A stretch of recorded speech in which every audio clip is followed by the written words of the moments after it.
filogenético en el que aparece gran parte, o por lo menos la mayoría de las familias que componen la biodiversidad que hay en la Tierra, ¿no? Los organismos vivientes que habitan la Tierra. Entonces, si veis aquí, en el árbol filogenético tiene una estructura determinada.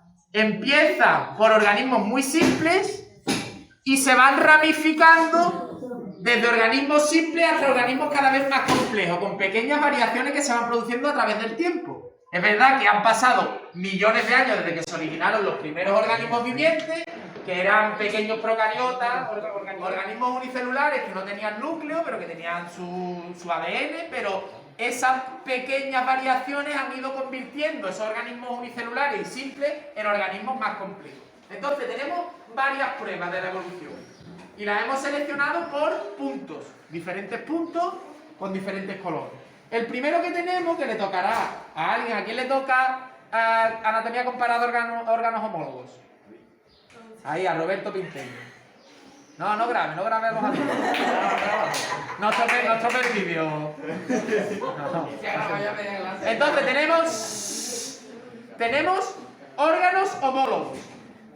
Y en los órganos homólogos tenemos 4 representaciones de extremidades de distintos organismos.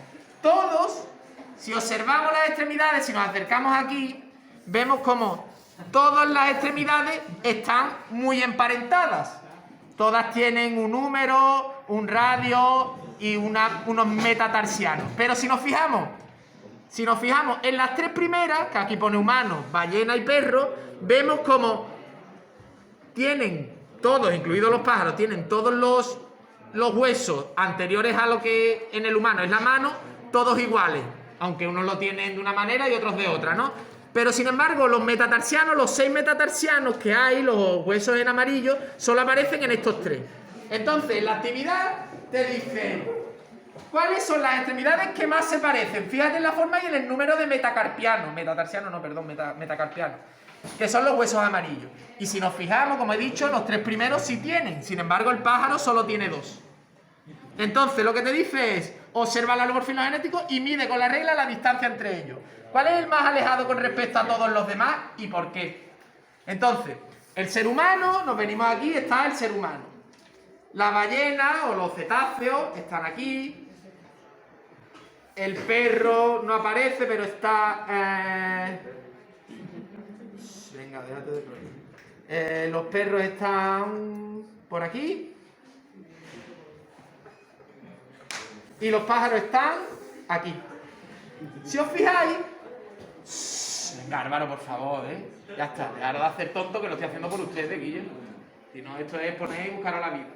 Entonces, tenemos 4 extremidades y vemos que todas se parecen mucho. ¿Por qué se parecen mucho? Porque tienen un origen común cercano, que ya veremos cuál es. Pero si vemos en estas 3 extremidades que son mamíferos, que tienen un origen común más cercano que el de los pájaros, en esta coinciden todos los huesos que, sin embargo, en el pájaro no aparecen. Por ejemplo, los metacarpianos, que aquí hay 2 y aquí hay 5. Es verdad que cada una de las extremidades tiene un diseño determinado.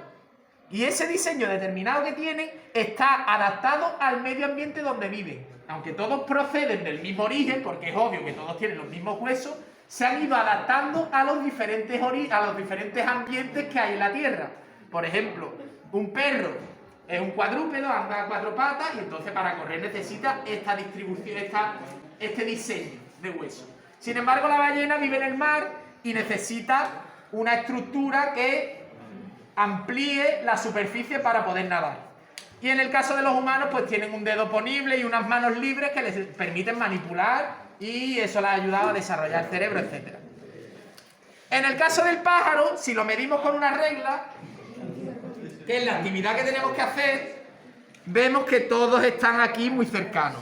Están muy cercanos, sin embargo, del pájaro se alejan todos un poco más. Y es porque las aves se diferencian, tienen un origen común, porque tienen huevos amnióticos con los mamíferos, pero hay una diferencia bastante más alejada que la que pueden tener los mamíferos que están aquí. ¿Vale? Y en este caso la eucaria, que son los 3 organismos que hemos seleccionado: perro, ballena y humano. ¿Vale? Busca en qué consiste la divergencia adaptativa. La divergencia adaptativa es cómo unos órganos que originalmente eran los mismos han ido diversificándose para adaptarse al medio ambiente en el que se desarrolla, que es lo que hemos dicho antes. Por eso, aunque todos tienen un número radio cúbito y unos metacarpianos, todos han ido adaptándose al medio en el que viven. Entonces la ballena ha desarrollado unos dedos más largos y más gruesos para que su piel pueda cubrirlo y le permita nadar de una mejor manera. A los perros pues con las palmas curvas para encajar mejor en la tierra, y a los humanos para tener una mano libre que le permita la manipulación. Y en el caso de los pájaros pues son huesos neumáticos que están huecos y que tienen una estructura para permitir que el ala le permita volar. Es un efecto de la física que permite que esta estructura es superior a la parte del ala de las plumas y le permite pues elevarse de una mejor manera. Vale. Dice, ¿cómo puede este fenómeno explicar la evolución y el origen común de las especies? ¿Qué pensáis? Pues obvio que todas se parecen muchísimo, entonces tienen un origen común. Y esto permite explicar que hay un ancestro de estas 4 especies que hemos puesto aquí que tenían una estructura muy similar a estas 4, pero no exactamente igual a ninguna de ellas. El tiempo ha hecho que vayan adquiriendo características, pequeñas características diferentes, para eso, para ir adaptándose al medio y diferenciarse de las otras familias que estamos considerando. Entonces es obvio que hay un origen común. En este caso, el origen común a estas 4 especies sería los huevos amnióticos. Es decir, vamos a comparar estructuras anatómicas de diferentes organismos. También es de color rojo porque es una anatomía, estamos viendo cómo la anatomía de los diferentes organismos pueden demostrar que la evolución ha existido y que todos procedemos de un origen común. Pero en este caso nos aparecen 2 organismos súper diferentes: el topo y el grillotopo. El topo, como todos sabéis, es un mamífero y estará por esta zona.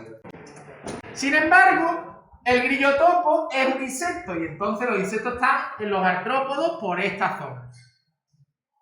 Sin embargo, si veis, tienen estructuras que a primera vista podrían parecer similares. Tienen unas patas que le permiten escarbar en la tierra. Y dice, bueno, pues a lo mejor estos 2 organismos están emparentados porque tienen estructuras, tienen unas anatomías similares. ¿Pensáis que están emparentados un grillotopo y un topo, aunque se llamen parecidos? No. ¿Por qué? Porque mira la distancia que hay. Hay una distancia enorme en cuanto a evolución, en cuanto al origen que tienen una especie y otra. Entonces, si nosotros comparamos, aunque tengan estructuras similares, vemos que el origen común de estas 2 especies está muy alejado. De hecho está, fijaros, un punto por aquí. Sin embargo, las especies que están emparentadas como los mamíferos, más emparentadas como los mamíferos, pues tienen un punto mucho más cercano. Vale, entonces dice, observa el árbol filogenético donde se encuentra el topo y los insectos. Ya veis que hay una distancia enorme. Es evidente que tienen estructuras similares como las extremidades diseñadas para excavar, pero ¿crees que son seres vivos emparentados como lo podríamos ser nosotros y los monos? Ustedes me lo comentáis. ¿A quién le toca esta parte? Pues me decís, es obvio que están muy separados evolutivamente. Si no son animales emparentados, ¿qué crees que ha ocurrido en la historia evolutiva para que compartan ciertos rasgos? Busca qué es la convergencia adaptativa. Pues mira, lo que te está diciendo es que 2 organismos súper separados filogenéticamente, es decir, que no se parece, que tienen el ADN muy diferente, que no están emparentados, están poco emparentados, pueden desarrollar estructuras que son muy similares. ¿Y esto qué nos permite saber? Pues lo que nos permite saber es algo que hemos dicho anteriormente, en la exposición anterior, y es que el medio ambiente va a condicionar o va a moldear a los diferentes organismos para que puedan vivir en un ambiente determinado. ¿Entendido? Entonces, el topo que necesita escarbar ha desarrollado unas patas que son muy similares a las que tiene el grillotopo porque también se desarrollan en el mismo ambiente. Necesitan escarbar. Entonces, estos son caracteres análogos. Y en los caracteres análogos lo que te dice es eso, que aunque no estén emparentadas 2 especies, desarrollan por la presión del ambiente unas características similares, como son las patas que le permiten excavar. ¿Más o menos? Vale. ¿Busca qué es la convergencia adaptativa? Pues precisamente eso, la convergencia adaptativa es dos organismos que tienen poco que ver, desarrollan órganos muy similares, como por ejemplo el tiburón y el delfín. ¿El tiburón qué clase de ser vivo es? ¿Qué clase de animal es? Un pez. ¿Y los delfines? Un mamífero. ¿Están muy emparentados o poco emparentados? Poco emparentados. Sin embargo, han desarrollado aletas. ¿Por qué? Porque la presión del océano ha hecho que ese diseño sea el más apropiado para poder vivir en un ambiente como ese. Entonces, la presión adaptativa nos demuestra que el ambiente va a ir moldeando a las distintas especies. Y por eso, lo que explicábamos antes de las diferencias entre el ala de un pájaro o las extremidades de un pájaro, de una ballena y de un humano, van diferenciándose porque tienen un ambiente distinto en el que desarrollarse. ¿Vale? No es mucho, ¿no, Leire? Poca cosa, ¿no? Pero explicado bien. Vale. Siguiente. En los órganos bestiales, ¿a quién le toca? A ustedes. Pues mira, esto es muy curioso. La historia es, ¿ustedes no han habido alguna vez un golpecito aquí y dicen, ay, el coxis, no vea cómo me duele el coxis? ¿Sí? Pues el coxis, si ustedes os fijáis, mirad, atiende ahí. Mira, ¿veis que es como una pequeña cola? ¿Veis como que es un vestigio de una cola? ¿Por qué pensáis que tenemos una especie de vestigio, es decir, una especie de residuo de una cola? Porque nuestro origen común con, por ejemplo, con algunos monos, tendrían cola.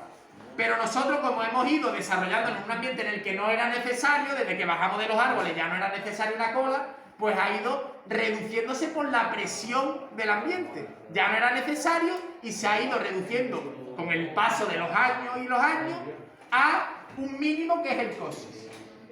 ¿Vale? Después, otra cosa súper curiosa, porque yo creo que esta es una de las más curiosas. Toda esta prueba anatómica. ¿Ustedes habéis visto que cuando veis una imagen espeluznante, algo súper chungo, una pelea de que se le parten la cabeza a alguien en la tela? Hay gente que le encanta, ¿no? Que se le pone también, hay gente que lo pasa muy mal y se le pone los vellos de pipa, ¿que sí? ¿No? Hay gente que cuando una imagen espeluznante se le ponen los vellos de punta. ¿Y cuándo se ponen también los vellos de punta? Con el frío. Pues eso es también un vestigio. ¿Nos sirve de algo a nosotros como humanos ponernos con los vellos de punta? ¿Tiene alguna utilidad? No. Tences, la única explicación que se le da es que eso es un vestigio, es decir, algo que hemos heredado que no sirve para nada, pero como tenemos un origen común con otros animales a los que sí les sirve, pues se ha mantenido. No le ha dado tiempo, en términos evolutivos, de desaparecer. Y dice, bueno, ¿y para qué sirve eso? ¿Para qué le sirve eso a un mono? Dos cosas. Un mono cuando se va a pelear, ¿qué hace? ¿Y para qué cree que es eso? Igual que los leones que tienen la melena. No es en el caso no se le eriza a un león, pero para parecer más grande. Para parecer más grande. Pues nosotros, nuestro cuerpo, que todavía tiene ese vestigio, hace eso. ¿Nosotros parecemos más grandes? No. Entonces, ¿qué demuestra eso? Que tenemos un origen común con los monos, por ejemplo.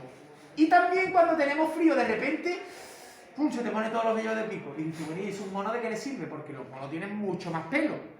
Entonces los monos, los chimpancés, que lo sabéis bien, ¿no? Cuando tenéis frío, se os eriza el pelo y se forma entre los pelos una capa de aire aislante, una capa que se calienta y que le impide a una capa a aire más frío entrar en contacto con el mono, porque esa capa de aire ya está protegiendo al mono e impide que un aire más frío pueda entrar en contacto con la piel. Por tanto, los protege de las bajas temperaturas.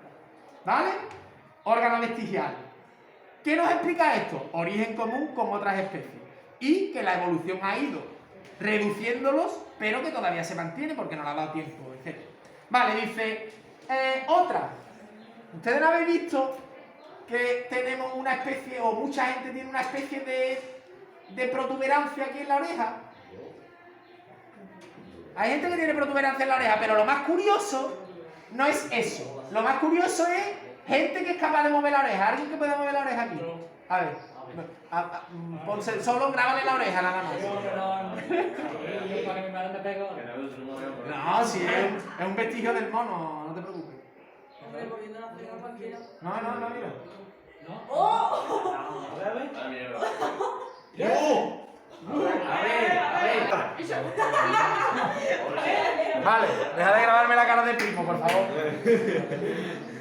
¿Qué explica esto? ¿Ustedes habéis visto a los perros y a los gatos cuando están cazando que hacen pam, pam, pam, pam? Y van intentando captar las vibraciones, es decir, el sonido para la caza o para protegerse de un depredador o lo que sea. Nosotros tenemos, igual que los gatos y los perros también lo tienen los monos, y nosotros tenemos ese vestigio, aunque a nosotros no nos sirve de nada. ¿Tú te crees que yo voy a captar más información si muevo la oreja como he hecho antes? No, ¿a que no? Pues eso lo tenemos vestigial de organismos a los que de animales a los que nos parecen. Bien. ¿Qué más? Dice, observa la imagen de los hombres. ¿Dónde he puesto eso? Ahí, No lo veo, aquí. Mira, ¿ustedes habéis visto la serpiente y nosotros estamos emparentados? No. Todos estamos emparentados. Eso para empezar. Todos estamos emparentados. Mira. De ahí salimos todos. Es decir, que todos estamos emparentados. Todas las especies que habitan la Tierra. De una cucaracha también. Sí. Compartimos mucho ADN con una cucaracha. Venga, atendé, por favor. Y te digo, tipo, está hablando tú, ¿no?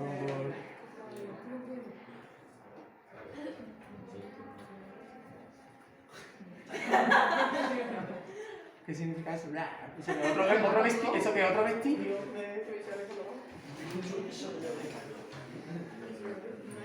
Un vestigio de un animal que no sé, es conocido. ¿Ustedes habéis visto a la serpiente que saca la lengua? ¿Para qué pensáis que saca la lengua a la serpiente? No exactamente, es un receptor, pero no del calor. El olor, que bien, te la está marcando, Roberto, es verdad. Es del olor, va captando, van sacando la lengua, captando sustancias que hay disueltas en el aire, o disueltas no es el caso, que están en el aire, y las llevan a un órgano olfativo que tienen en el paladar, y ahí pueden detectar los distintos, pues las distintas sustancias que pueden haber. Imagínate que hay una presa, que hay un ratón que acaba de producir excremento, y eso es capaz la serpiente de detectarlo. Entonces lo recoge de la lengua, lo mete y se lo manda al receptor olfativo que tiene. Pero ese receptor olfativo, ¿pensáis que es exactamente igual que nuestros receptores olfativos, que nuestro sentido del olfato? No. Y es porque es un receptor olfativo alternativo. Y dice, bueno, pero ¿eso qué explica?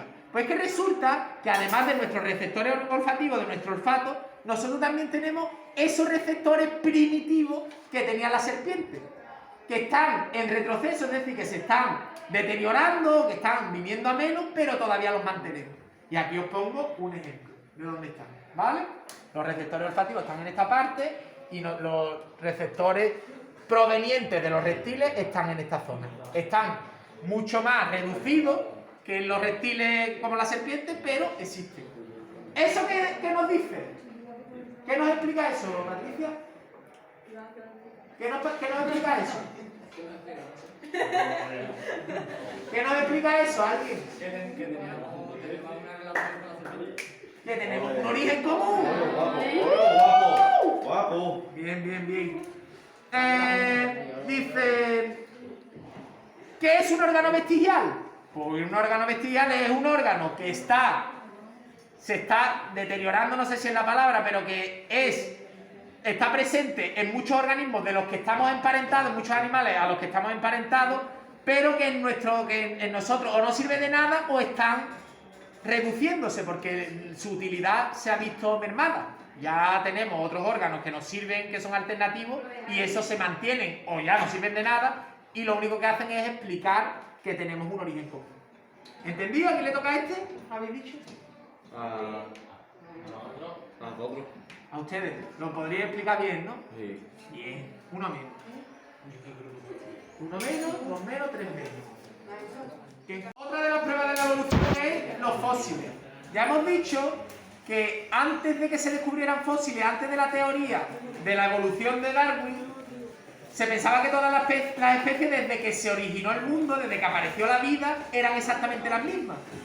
Pero además de que Darwin dio varias pruebas que eran bastante concluyentes, se descubrieron organismos que no existían en la Tierra actualmente. Y eran fósiles, huesos de animales procedentes de épocas anteriores, de eras anteriores, que demostraban que habían existido especies diferentes de las que hay ahora. Vale, en este caso tenemos varias especies. Mira, tenemos esta y esta. En el primer caso dice, el titalic tiene branquias y escamas como cualquier otro pez, pero también tiene algunas características de futuros animales. Yolanda. Un cuello flexible de animales terrestres, me refiero. Un cuello flexible, costillas, pulmones primitivos, y sus aletas se habían convertido en extremidades con articulaciones, y una especie de dedos que le permitían soportar su peso y caminar fuera del agua. Un fósil de 375 millones de años. ¿En qué momento de la evolución pudo este animal tener un papel fundamental? ¿Entre qué dos vertebrados? Pues mira, hemos dicho que se parece a los peces. Tiene escamas, tiene branquias. Entonces nos venimos aquí y vemos cómo aquí hay... Los peces estarían aquí, mira. Y este sería el origen común de los peces. ¿Vale? Sin embargo, si nos venimos aquí, un esqueleto con hueso... y ya empiezan a tener un cuello, empiezan a tener unas extremidades que le permiten moverse en la tierra, pues entonces el origen común sería entre los peces y los organismos pulmonados, que dice que este organismo tiene pulmones, pues aparecería esta especie, que sería el origen, que tendría una relación directa con, o en este caso sería algo así, tendría una relación directa con los peces, es decir, sería un pez que podría ser el origen de los anfibios y del resto de reptiles, etcétera, de organismos terrestres pulmonados y con un esqueleto óseo. Entonces estaría aproximadamente aquí. Y este sería el origen a partir del cual se forman, pues, distintas familias de reptiles, anfibios en primer lugar, y después de reptiles, aves y mamíferos. ¿Vale? Si os fijáis, mira, este tiene unas características bastante similares a la salamandra, a los tritones, y también tienen características de peces. Tienen escamas, tienen branquias, aletas. Vale. Algo parecido. Venga, después. Haber encontrado restos fósiles de este animal, ¿consideras que es una prueba de la evolución? Es obvio que es una prueba de la evolución porque tiene características de dos familias diferentes. Tiene características de peces, de escaladas, tienen aletas, tienen escamas, tienen branquias y tienen características primordiales de organismos como los anfibios. Empiezan a desarrollar pulmones, un cuello que se mueve, unas extremidades que le permiten andar en la tierra. Entonces ese sería el origen de los anfibios, con características de una familia y de otra. ¿Vale? Dice, en los últimos 20 años se han encontrado varios fósiles que demuestran que los pájaros descienden directamente de los dinosaurios. Se encontró un animal idéntico a los dinosaurios, pero con cola, pelvis, articulaciones y brazos alados muy parecidos a los pájaros actuales. Además, se sabe que muchos dinosaurios tenían plumas. Señalan en el árbol filogenético qué organismos tienen los dinosaurios un origen común. Vale, nos venimos aquí. Y aquí están los reptiles, aquí están los saurios y aquí los dinosaurios. Y si veis, en los dinosaurios, una de las ramas de esos dinosaurios son que aquí habría dinosaurios como estos, que ya empezaban a desarrollar características muy similares a las de las aves, como por ejemplo las plumas, pelvis y estructuras de huesos neumáticos, es decir, huesos huecos que le permiten volar, etc. Si veis, tienen además muchas similitudes. Si os fijáis en las patas de una gallina, son patas como las que nosotros concebimos de los dinosaurios. Entonces, este sería el origen común de aves y perteneciente a su vez a los dinosaurios. Entonces sería una prueba evidente de la evolución. Vale. El el mamífero que regresó a los océanos. Se trata de un cuadrúpedo que vivió hace 50 millones de años con una cabeza muy similar a la ballena y cuyas palmas de las manos y pies ya estaban adaptadas para nadar dentro del agua. Colocan en el árbol filogenético a este mamífero. Pues nos venimos aquí y tenemos a este organismo.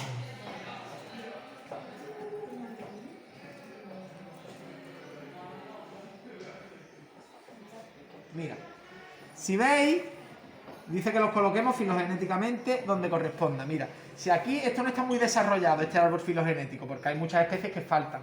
Pero si vemos, aquí están los cetáceos.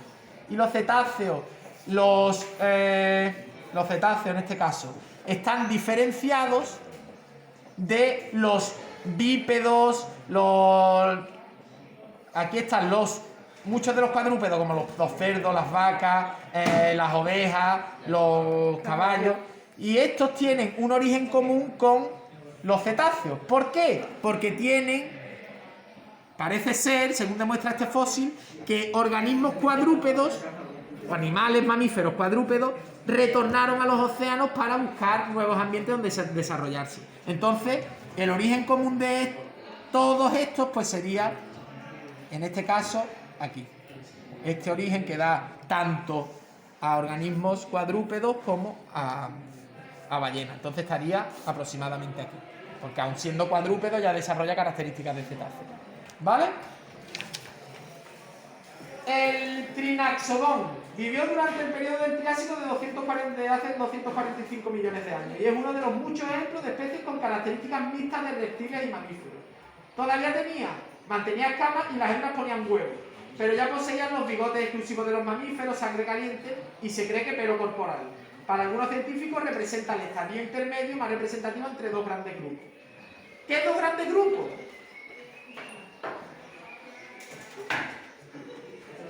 Pues el grupo que diferencia a los reptiles de los mamíferos. Entonces tendría aproximadamente, estaría en esta zona, porque tiene características de reptiles, pero ya empieza a desarrollar características de mamíferos, como por ejemplo ser de sangre caliente, tienen pelo corporal y sin embargo pues tienen características también de los reptiles, como las escamas y una estructura ósea y anatómica similar. ¿Vale? Aunque sea algo contradictorio, son los fósiles vivientes. Hemos dicho que los fósiles son organismos que vivieron en eras pasadas que nos permiten saber que hubieron especies distintas a las que hay originalmente y que fueron pues eslabones entre unas familias y otras, o que estuvieron entre dos líneas del árbol filogenético. En este caso son organismos vivientes y nos permiten ver en la actualidad cómo ciertas especies eran intermedias entre unas ramas y otras. Entonces, en este caso tenemos el cangrejo herradura. Como su nombre indica, todos podríamos pensar que pertenecen a los cangrejos. Sin embargo, están emparentados con otra especie. Y esta otra especie, os digo que me la busquéis. Son las Merostemata. Son los queliceros. Si nosotros nos venimos aquí y tenemos artrópodos. Aquí serían insectos, arácnidos. Vale. Lo que te está diciendo es que coloques, ¿no? Dice el cangrejo herradura es una especie de quelicerado. Aunque parece evidente que es pariente cercano de los cangrejos, lo es de un grupo de artrópodos muy habituales. Busca de quién se trata, pues tendrán que buscarlo ellos y colocarlo. Está por aquí, ¿vale? Pero es parte de la actividad. Y que los coloquen en el árbol filogenético. Pues si sabes que son artrópodos, que son una especie de artrópodos que no son crustáceos porque no son cangrejos, pero están próximos a otra de las especies habituales en la actualidad, pues te dice que la coloque. Ya tendrán ellos que buscarlo en internet y que colocarlo. Vale. Que lo coloquen en el árbol filogenético. Y dice, ahora los ornitorrincos. Aquí. Mira, en el caso de los ornitorrincos,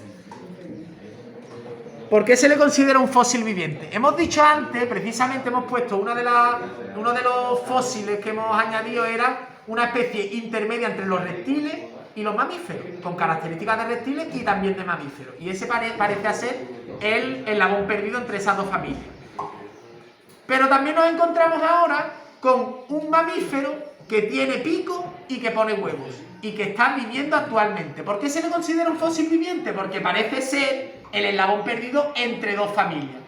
Es verdad que como todo el árbol filogenético es tan complejo y hay tantas ramificaciones, y nosotros hemos considerado, o se ha considerado científicamente, que la especie anteriormente comentada era el eslabón entre los reptiles y los humanos, también sabemos que las aves están muy emparentadas con los reptiles y pueden ser también la especie que dio origen a los mamíferos. Entonces, tiene unas características de pico, huevo y pelo, y entonces podría estar en una zona, siendo un mamífero, podría estar en una zona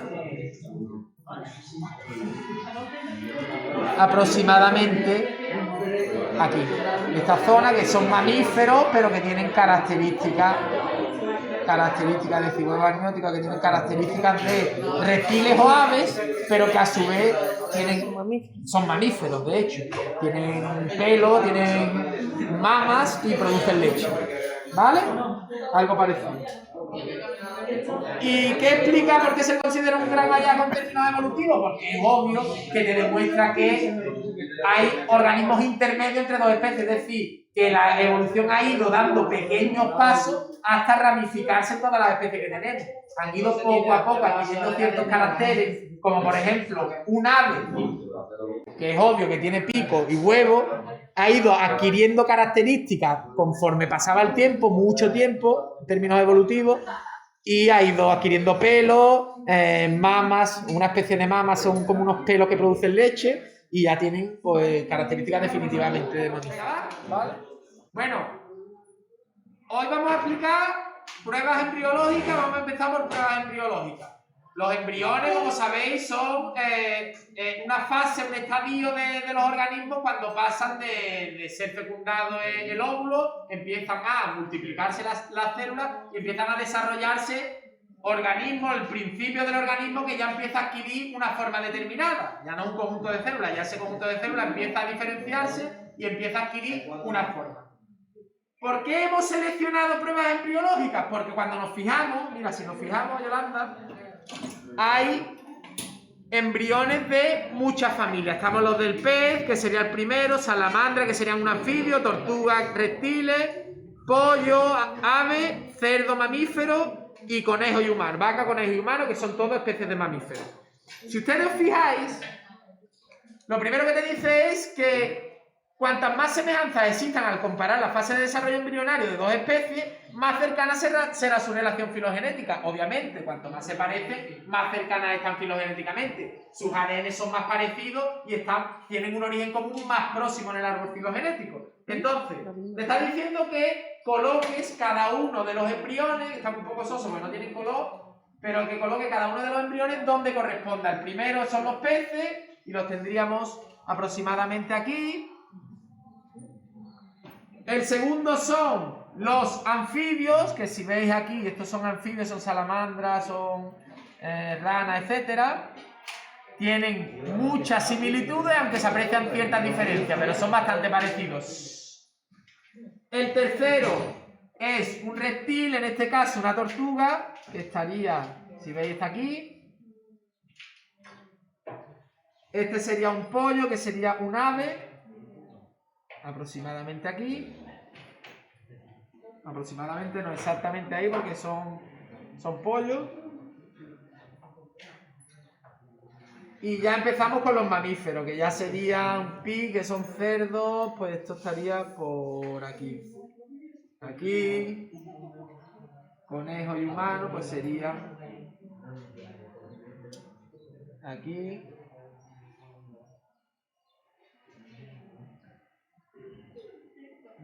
Esta aquí, que son las vacas, esta aquí y esta aquí, que son los humanos. Mira, si nos fijamos, las preguntas que te hacen es cuantas más semejanzas existan al comparar fases de desarrollo embrionario de dos especies, más cercana será su relación filogenética. Mira, si nos fijamos aquí, estos son los dos organismos menos evolucionados. a partir de los cuales se originan el resto de los organismos, porque sabéis que tienen un origen común y en este, mira que casualmente está ahí el eslabón perdido entre los peces y los anfibios, era un organismo que tenía características de pez y empezaba a desarrollar ciertas características de anfibio. Entonces, si observáis los embriones, son muy similares. Es cierto que son diferentes, pero tienen una estructura más alargada, más fusiforme y una cabeza similar. Sin embargo, conforme empiezan los reptiles a aparecer, sus embriones empiezan a adquirir características diferenciales, claramente diferenciales de las de anfibios y de las de peces. Es cierto que tienen también similitudes, tienen una cola y una cabeza algo parecida, pero ya se diferencian claramente.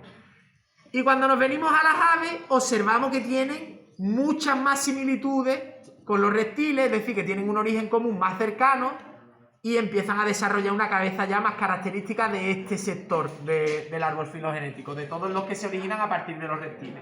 Y en los mamíferos, esta cabeza ya adquiere una forma muy característica que van a conservar todos ellos, porque los mamíferos, si veis, estamos mucho más emparentados que con los reptiles y muchísimo más que con los anfibios y con los peces. ¿Vale? Entonces, ¿en qué te ayuda esto a determinar que tenemos un origen común? Pues que conforme vamos bajando, conforme va evolucionando la especie, en este caso los peces, vemos que se van adquiriendo características diferenciales, pero esas características diferenciales son muy progresivas.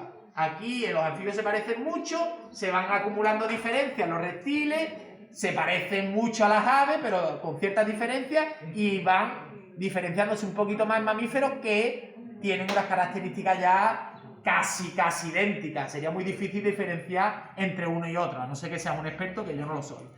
¿Vale?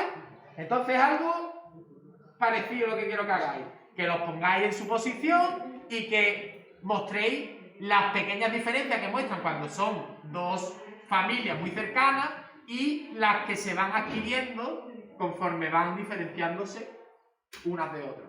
Y aquí en los mamíferos, pues que habléis de la similitud evidente que hay. También existe con la de los reptiles, pero se nota que hay ya ciertas diferencias en cuanto a la cabeza, en cuanto a la cola, y aquí la similitud que hay entre peces y anfibios, que son muy evidentes, aunque obviamente son diferentes porque son familias distintas. ¿Vale? Bien hechas. Bueno, prueba embriológica que demuestra la evolución y el origen común de las especies. En este caso dice, en el desarrollo embrionario de una especie aparecen órganos que no están en el adulto, pero se mantienen en otras especies relacionadas filogenéticamente. Fijaos qué curioso. Mira, si nos fijamos aquí tenemos un embrión de pez, como hemos visto antes, uno de reptil, uno de ave y uno de humano. Dice, ¿cómo puede este dibujo demostrarme que tenemos un origen común? Pues fijaros la peculiaridad de cada uno de los embriones. Mira, es obvio que en el de pez hay branquias, porque los peces son branquiados, tienen una respiración a partir de las branquias. Que también aparecen en reptiles, pero también ocurre en aves y en mamíferos. Que obviamente nosotros somos organismos pulmonados desde que salimos del agua, los anfibios incluidos, que no aparezcan aquí, pero seguimos manteniendo ese residuo de una respiración anterior que no es propia de los organismos actuales y que mantienen en sus embriones. Después esas hendiduras branquiales van desapareciendo y conforme van desapareciendo se van desarrollando pues los tejidos relacionados con el aparato respiratorio, que es pulmonado en estos tres casos. Pero fijaos que mantienen unas branquias. También quiero que expliquéis que si os fijáis, mira donde marcan las líneas negras, te marca una cola aquí. Y el otro día explicamos que es verdad que hay muchos mamíferos que tienen cola, pero hay otros que no. Nosotros, por ejemplo, tenemos cosia. Además, esta cola es más una cola de pez que la cola que pueda desarrollar un mamífero determinado. Pero, por ejemplo, en nuestro caso, en los humanos, no tenemos cola y, sin embargo, nuestros embriones sí lo tienen, al igual que aves y al igual que los reptiles. Y, por supuesto, que los peces. ¿Vale? Lo más característico son las hendiduras branquiales, porque es que ha cambiado totalmente nuestro sistema, nuestro aparato respiratorio, y se ha diferenciado en los adultos. En cuanto pasa la fase de desarrollo embrionario, en adultos pues tenemos tejidos que están totalmente diferenciados y que no tienen nada que ver con esto. ¿Vale? Las pruebas geográficas es curioso porque en el documental de Darwin hace mucho hincapié en la geología. Y la geología también ayuda a explicar la evolución. Y de hecho es el siguiente tema que se da, que está muy relacionado con la evolución y por eso se ha puesto un tema de geología relacionado con la biología. Y es que hace 200 millones de años, si veis aquí, la distribución de los continentes no era la distribución que tenemos hoy en día, distribuidos en los continentes en América, Oceanía y Eurasia y África. Antes todo formaba un continente conjunto llamado Pangea, y en ese continente se desarrollaban las especies con un clima similar, porque los continentes estaban todos concentrados en una determinada zona, una zona amplia, pero los climas eran bastante más parecidos que los que tenemos actualmente en los continentes, que son obviamente muy dispares. Ahora el clima que hay en África y que hay en África, que hay en América y que hay en África son muy distintos, porque las temperaturas, las latitudes son distintas y por tanto las temperaturas distintas, vegetaciones distintas, etc. Pero, ¿cómo nos puede ayudar esto a determinar que hubo un origen común? Pues mira, si nos fijamos, aquí tenemos al nandú, al avestruz y al emú, que son dos especies de pájaros terrestres, de aves terrestres, que tienen unas características muy similares y sin embargo son especies distintas. Parece ser que estas tres especies tienen un origen común, se distribuían en esta zona, si veis, en esta zona del Pangea, en esta zona del sur del Pangea, se distribuían en zonas muy similares climáticamente hablando. Porque mira, si no estaban en en Oceanía y en América del Norte, pero sí estaban en África, en América del Sur y en Oceanía, que estaban muy próximas. Se supone que estas tres especies tenían un origen común. Conforme fueron separándose, que esa es otra de los puntos que vamos a ver en este tema, conforme fueron creándose barreras geográficas entre ellas, cada especie empezó a adquirir, a desarrollar una serie de características anatómicas, por ejemplo, un pico diferente, unos colores diferentes, adaptándose al medio ambiente donde vivían. Porque obviamente la vegetación de América del Norte no va a ser la misma vegetación, o de América del Sur no va a ser la misma vegetación que África, y por tanto los colores que se desarrollan en uno y otro continente son distintos. Eso hace que la presión ejercida sobre estos organismos vaya desarrollando pues características adaptativas al entorno en el que viven. Entonces, eso explica el origen de las tres especies, que era un organismo similar al avestruz, al nandú y al emú, que fueron adquiriendo por mutaciones y a lo largo del tiempo y de la presión del ambiente, pues fueron adquiriendo características diferentes hasta que se convirtieron en tres especies distintas. Si tú tratas de tener una descendencia entre especies distintas, ahora lo veremos con los híbridos, o no pueden tener descendencia, o la que tienen no es fértil y no puede seguir teniendo descendencia. Entonces, han ido acumulando pequeñas variaciones a lo largo del tiempo que lo que han hecho es que se diferencien en cuanto a especies. Y ya cuando lo intentas unir o intentas aparearlas, no es posible, porque ya las diferencias han sido tales que no permite que su ADN encaje con el ADN de la otra especie, y por tanto, o la especie, la descendencia no es posible, o si es posible, no tiene capacidad, no es fértil, no tiene capacidad de producir descendencia. ¿Vale? Otra de las pruebas que demuestran la evolución y que todos procedemos de un origen común son las pruebas bioquímicas. Y es que, si nos fijamos en todo este árbol filogenético que incluye todas las especies que habitan la Tierra y que han habitado, todas poseen los mismos principios inmediatos. Es decir, todas poseen, si venimos aquí, todas poseen ácidos nucleicos, es decir, material genético, todas hidratos de carbono, proteínas y lípidos. Todos los organismos que están incluidos aquí están hechos, están producidos, bueno, en este caso producir no es una palabra muy apropiada, están formados por estos principios inmediatos. Y tiene todo el sentido porque si nosotros procedemos de un origen común unicelular y procariota, todas las incorporaciones y mutaciones, adquisiciones que han ido incluyendo los diferentes organismos, han sido a partir de esta sustancia. Es verdad que estas sustancias pueden ser sustancias complejas, de hecho son sustancias orgánicas, son componentes orgánicos que se diferencian de los inorgánicos por la complejidad que adquieren. Obviamente los seres vivos son muy complejos, pero desde una bacteria hasta un ser humano que es capaz de pensar por sí mismo y de ser consciente de su propia existencia, todas esas diferencias han sido incluyendo y haciendo más complejos los procesos bioquímicos que se han producido a partir de estas únicas sustancias: lípidos, proteínas, hidratos de carbono y ácidos nucleicos. ¿Vale? A ver qué es lo que dice vuestra actividad. Dice: todos los organismos vivientes están compuestos de estas biomoléculas y de agua. Cuanto más se parecen los ácidos nucleicos y las proteínas, más próximas están las especies. Es decir, como hemos dicho, se van haciendo más complejas las proteínas y los ácidos nucleicos. Y obviamente una bacteria y un ser humano no tienen el mismo ADN, pero su ADN está hecho de los mismos eslabones.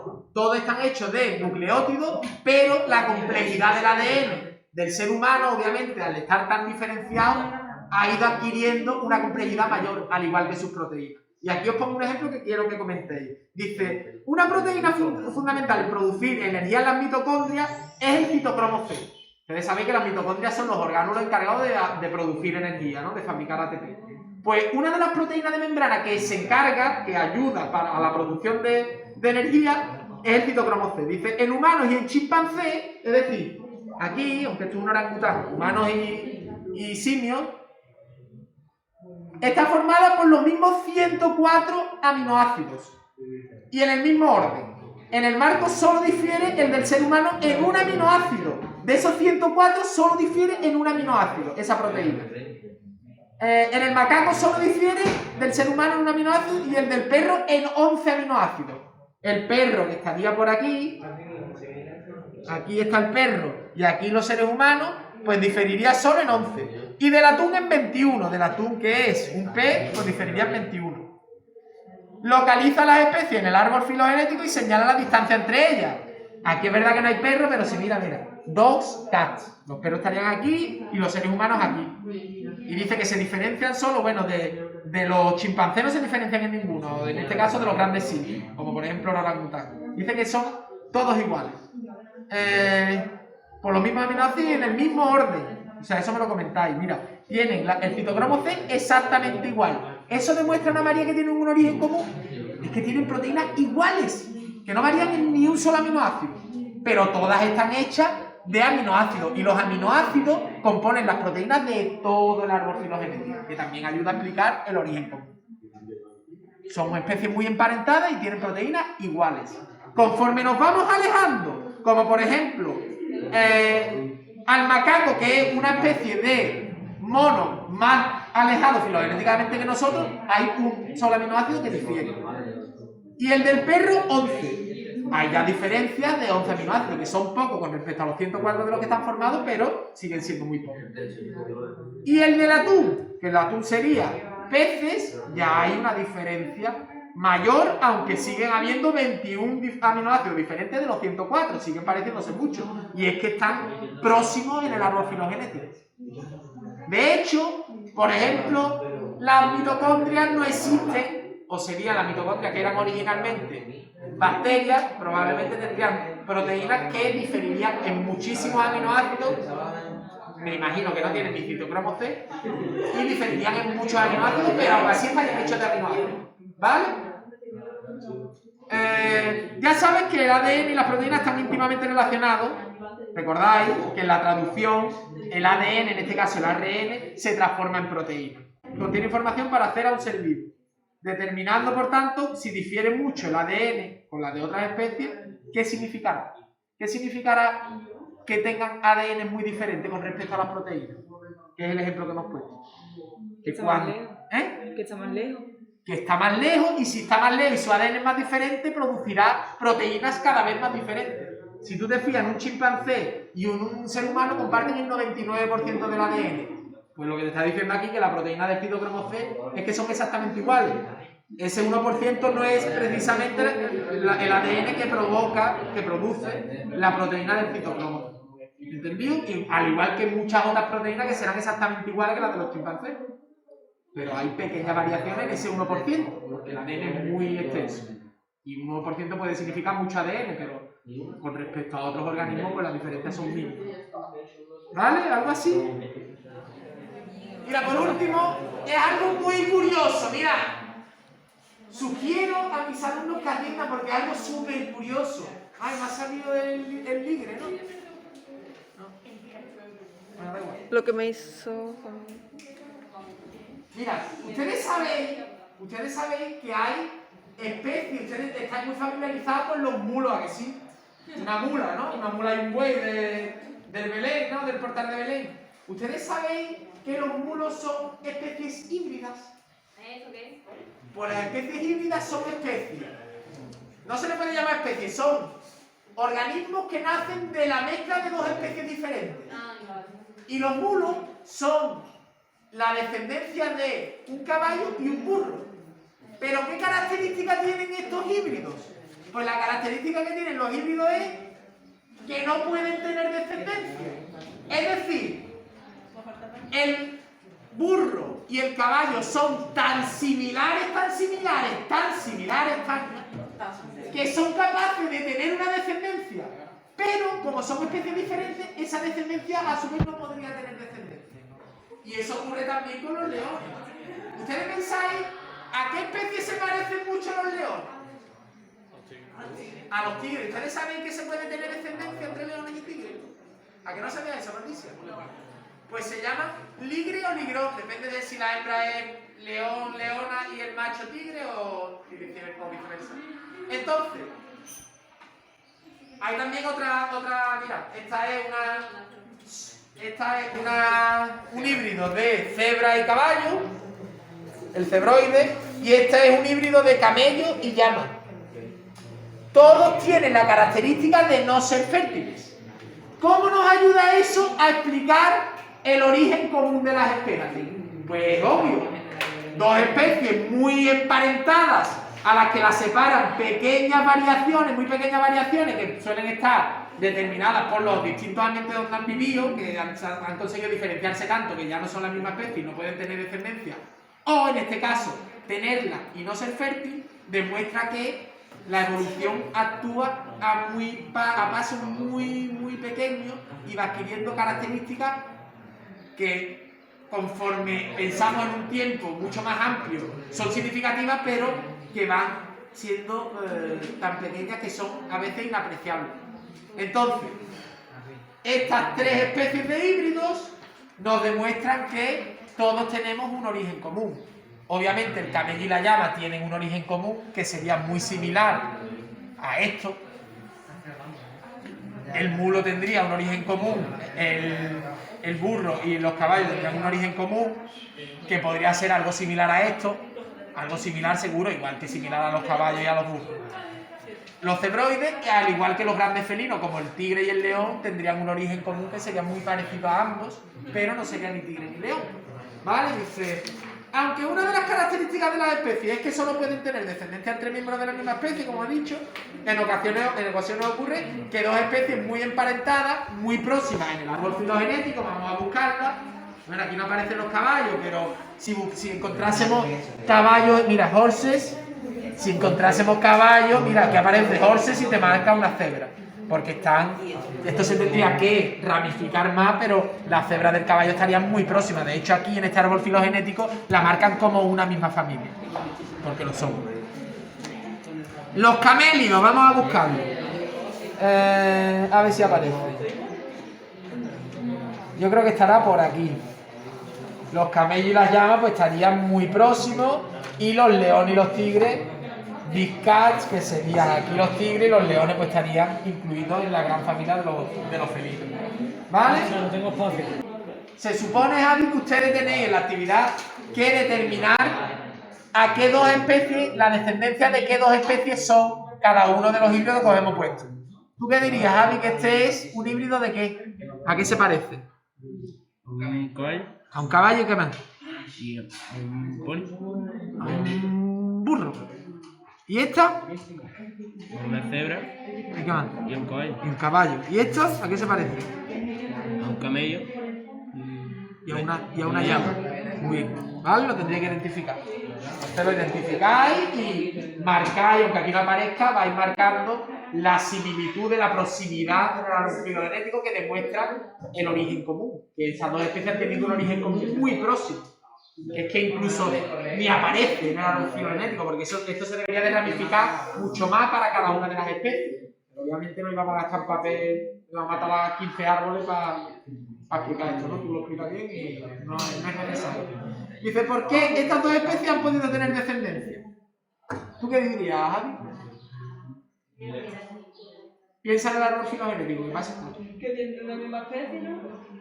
Que vienen de una misma especie y tienen un origen, todos venimos de una misma especie, pero tienen la especie original de esas dos diferentes está muy próxima en el tiempo y entonces mantienen características muy similares.